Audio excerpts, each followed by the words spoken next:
নমস্কাৰ বন্ধু বান্ধৱীসকল। আজি আমি লৈ আছোঁ আছামিজ জিকে কুৱেশ্যন এণ্ড এনচাৰ পাৰ্ট 1। তো যিহেতু 22 জানুৱাৰীত DSSৰ এক্সাম হ'বলগীয়া আছে, সেইকাৰণে এই ভিডিঅ'টো বনোৱা হৈছে। তো আহক ভিডিঅ'টো আৰম্ভ কৰোঁ। প্ৰথম প্ৰশ্ন হৈছে, অসমত কোন দিনটো গড় দিৱস হিচাপে পালন কৰা হয়? এই প্ৰশ্নটো শুদ্ধ উত্তৰ হ'ব অপশ্যন চি, 22 ছেপ্টেম্বৰ। নেক্সট প্ৰশ্নটো হ'ল, শ্ৰীসূৰ্য পাহাৰ কোনখন জিলাত অৱস্থিত? সেই প্ৰশ্নটো শুদ্ধ উত্তৰ হ'ব অপশ্যন বি, গোৱালপাৰা ডিষ্ট্ৰিক্টত।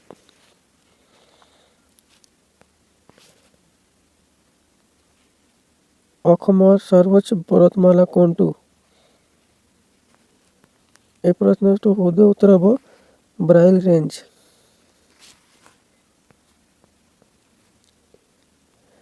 নেক্সট প্ৰশ্নটো হ'ল, সতী সাধনী কোন বংশৰ ৰাণী আছিল? এই প্ৰশ্নটো শুদ্ধ উত্তৰ হ'ব অপশ্যন চি, চুতীয়া বংশৰ।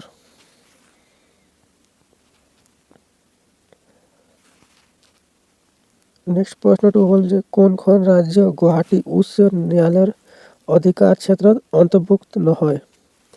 এই প্ৰশ্নটো উত্তৰ হ'ব অপশ্যন ডি, ত্ৰিপুৰা।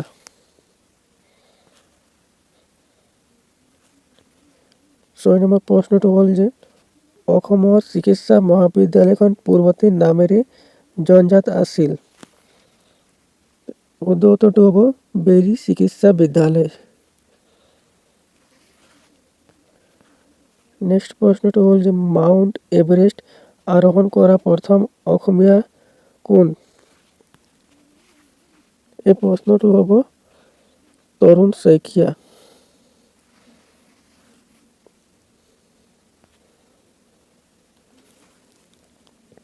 এলেকা ভিত্তিক অসম ভাৰতৰ বৃহত্তম ৰাজ্য বা area wise Assam is the biggest state in India.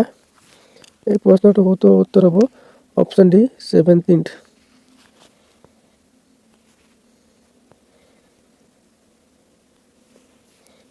Next প্ৰশ্নটো হ'ল যে, আত্মসুন্ধন ৰচনা কৰা এখন আত্মজীৱনী। আত্মসুন্ধন কোনে লিখিছিল? এই প্ৰশ্নটো শুদ্ধ উত্তৰ হ'ব অপশ্যন এ, হোমেন বৰগোহাঁই। 10 নম্বৰ প্ৰশ্নটো হ'ল যে, অসমত কোন প্ৰথমে ভূমি জৰীপৰ ব্যৱস্থা আৰম্ভ কৰিছিল? Who was the first to start the system of land surveying in Assam? এই প্ৰশ্নটো শুদ্ধ উত্তৰ হ'ব option A, Gadadhar Singha. Next প্ৰশ্নটো হ'ল, কোনখন জিলাত পূৰ্বতে বামাং আৰু চাংমাই পথাৰ নামেৰে জনাজাত আছিল? সেই প্ৰশ্নটো শুদ্ধ উত্তৰ হ'ব অপশ্যন চি, তিনিচুকীয়া। তিনিচুকীয়াক বেংমাৰা আৰু চাংমাই পথাৰ বুলি জনা ଯାଇছিল।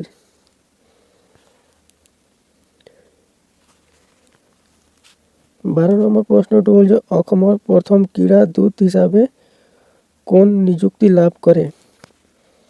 এই প্ৰশ্নটোৰ উত্তৰ হ'ব হিমা দাস।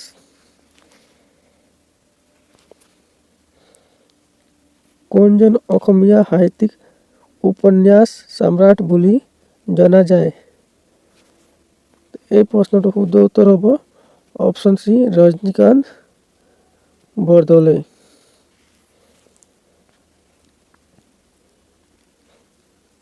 আলি আই লৃগাং উৎসৱ নামত আই শব্দটোৰ অৰ্থ কি?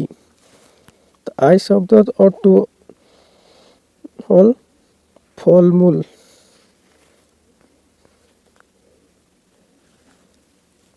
বৈশাগু উৎসৱ অসমৰ কোনটো জনগোষ্ঠীয়ে পালন কৰে? The Baishagu festival is celebrated by which ethnic group of Assam? এই প্ৰশ্নটোৰ উত্তৰ হ'ব বড়ো। বড়োসকলে বৈশাগু ফেষ্টিভেল পালন কৰে।